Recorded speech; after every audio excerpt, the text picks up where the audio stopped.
Itu yang sebelum ni macam ni tahu tak? Sebelum ni saya tahu saya hutang banyak, tapi saya tak jelas. Faham. Kita tahu je tapi tak. Ya, sebab saya tahu daripada komputer je. Macam kakak saya kan uruskan saya punya hutang-hutang. Okay, hutang ni kat sini, kat sini, kat sini. Saya ni pula jenis yang kena tulis baru saya masuk dalam kepala saya.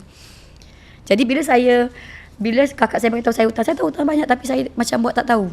Faham. Sebab kita bukan orang bila macam kita tu. Fokus nak buat duit Kita kena visual dulu. So bila saya masa pagi tu saya bangun, saya keluarkan segala yang kakak saya dah bagi tahu hutang kat sini, kat sini, kat sini. Saya senaraikan dalam buku. Saya beli satu buku dekat kedai DIY.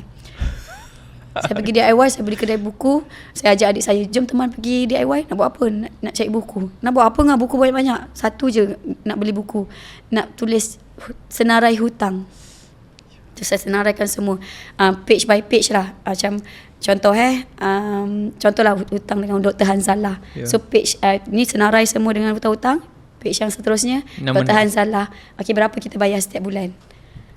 25 manual blok. Saya guna 25 manual. nama. 25 muka surat ada 25 page lah. Tapi kalau hutang tu banyak tak jadi ada 25 page. Tak jadi ada satu page satu orang.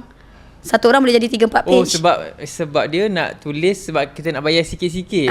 Sebab kita nak bayar, sebab kita bila kita tulis ni dok dia jelas. So buku tu buku warna hijau, buku sains yang budak-budak sekolah. Buku tu je saya beli dekat DIY. Lepas tu saya senaraikan.